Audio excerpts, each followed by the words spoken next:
Olá, minha amiga, como vai, meu amigo? Tudo bem? Dando sequência às nossas aulas sobre comércio, agora vem o comércio regionalizado. Nós vamos abordar aqui o comércio que acontece em um bloco econômico.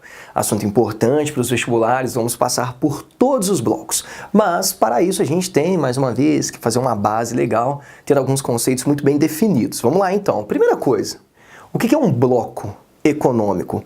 O bloco econômico é uma associação de países.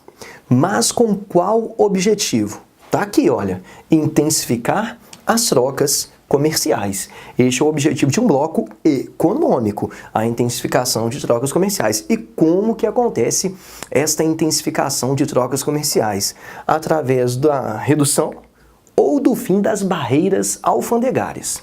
Agora, quando falamos de barreiras alfandegárias, a gente tem que entender esse conceito e ele está diretamente relacionado ao protecionismo.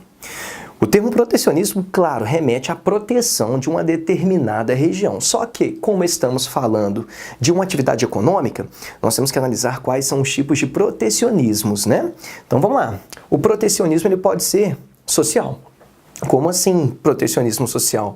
Alguns países que utilizam, por exemplo, mão de obra semi-escrava ou mão de obra infantil tem uma certa dificuldade de vender para outros países que não aceitem este tipo de produto proveniente dessa exploração da mão de obra. Isso é chamado de barreira social, é um protecionismo social.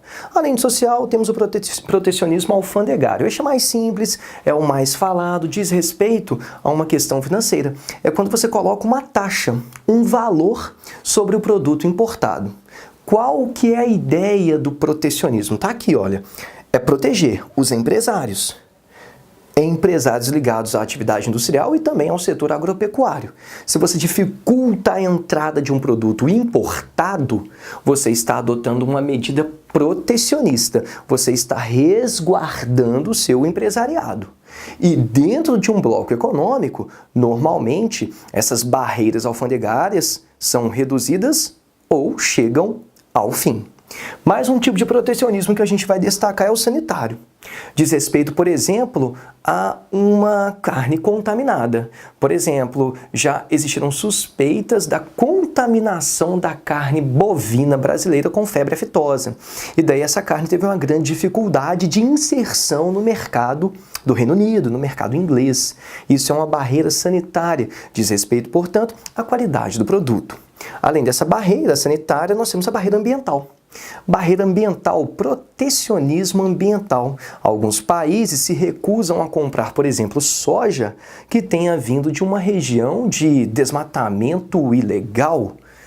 Então, é uma forma de protecionismo. Agora, tem que ficar claro que vários países que adotam medidas protecionistas não adotam com total razão, não. Às vezes, os obstáculos comerciais são criados a fim de resguardarem o empresariado interno, tá? Então, nem sempre todas as barreiras alfandegárias, todas as medidas protecionistas que são colocadas são justas, tá? Além disso, nós temos o protecionismo que é chamado de subsídio. O subsídio é quando o Estado, de certa forma, ajuda o empresário ligado ao setor agropecuário ou então ao setor industrial. Como? Por exemplo, subsidiando a produção. Como assim subsidiando?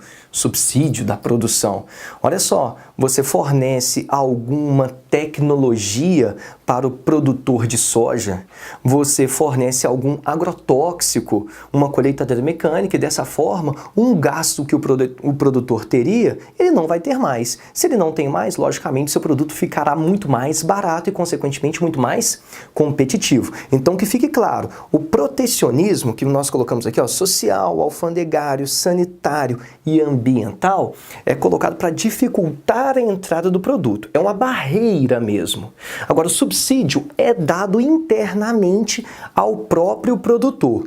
E o objetivo é o mesmo, é dificultar a entrada do produto importado, porque se o produto foi subsidiado, se o produtor, se o empresariado recebeu capital, é sinal que o produto dele vai ficar mais barato. E se ele fica mais barato, ele fica mais competitivo. Se ele fica mais competitivo, você não tem uma justificativa para a entrada do produto importado, que entrará mais caro. Compreendido isso? Então, o objetivo do bloco é acabar com isso. e desta forma intensificar as trocas comerciais. Então tem que ter muito cuidado nessas associações, nessa formação de bloco, porque de repente um país mais rico poderá se beneficiar economicamente em relação a um país mais pobre. Você tem que ter um certo equilíbrio econômico entre os países para que o bloco fique mais justo, já que você terá inicialmente fim ou redução das barreiras, das medidas protecionistas. Compreendido? Agora, olha que interessante, eu falei assim, ó, inicialmente você vai ter redução ou fim dessas medidas protecionistas. Por quê? Porque existem estágios evolutivos de um bloco econômico. O bloco começa de forma bastante simples e fica bastante complexo. Primeiro estágio evolutivo, zona de livre comércio. O que acontece em uma zona de livre comércio? Redução ou fim das barreiras alfandegárias. É só isso. Tranquilo? Já na UA, União Aduaneira, você tem tudo que está na zona de livre comércio, porém acrescido de uma TEC, que é uma tarifa externa comum.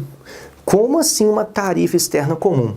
Os membros de um mesmo bloco, vou colocar aqui, ó, país X, país Y, país Z, estes membros colocarão a mesma taxa em relação ao produto importado. É uma tarifa externa, foi colocado para alguém que é de fora do bloco e é comum a todo mundo que faz parte do bloco. Tá compreendido? Tarifa externa comum. É um valor colocado em relação ao produto que vem de fora do bloco. E todo mundo que faz parte desse bloco tem que colocar a mesma taxa. É uma medida, portanto, protecionista em conjunto, tá? De certa forma, o bloco ficou mais coeso, ficou mais coerente com sua proposta, tá? Depois da União Aduaneira, o bloco pode continuar evoluindo para MC, Mercado Comum. O que seria um mercado comum? Uma União Aduaneira mais livre circulação de pessoas. Isso me faz lembrar uma antiga questão de um vestibular da UFOP. Né? Tinha um vestibular específico da UFOP que eles trabalharam o Mercosul, Mercado Comum do Sul. Mercosul, Mercado Comum do Sul. O objetivo do Mercosul, como o próprio nome já diz, é chegar ao estágio de mercado comum. Aí tinha uma questão lá abordando a livre circulação de pessoas. E muita gente acha que dentro do Mercosul, bloco que hoje, 2017, início de 2017, envolve o Brasil, a Argentina, Paraguai, Uruguai e Venezuela, muita gente acredita que neste bloco existe a livre circulação de pessoas. E não existe a livre circulação de pessoas dentro do Mercosul. Juninho, mas eu vou para a Argentina mostrando só minha identidade. Da mesma forma que você vai para a Argentina mostrando só sua identidade, você vai para o Peru, você vai para o Chile, que não são membros do Mercosul. Portanto, a livre circulação que existe basicamente dentro da América do Sul não existe em função do bloco. Existe em função de acordos bilaterais entre os países. Portanto, não é uma determinação do Mercosul. A livre circulação envolve muito mais do que o deslocamento livre entre países. Envolve, sobretudo, o reconhecimento também, por exemplo, dos padrões curriculares das universidades. Uma pessoa com uma formação acadêmica em um país poderá exercer perfeitamente a sua profissão em outro país. Isso sim é uma livre circulação de pessoas. Não é simplesmente você entrar e sair em um país, entrar em um país e sair de um país. Nós temos também questões legais, o reconhecimento da sua profissão em qualquer um dos membros. Tá entendido? Portanto, o Mercosul, embora seja chamado de Mercado Comum do Sul, ainda não tem livre circulação de pessoas porque não atingiu este estágio evolutivo.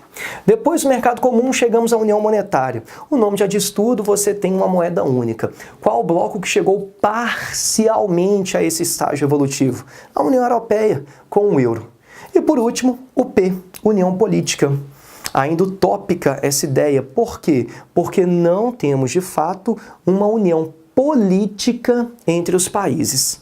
Tá? Isso daqui, olha, não foi alcançado ainda pela União Europeia.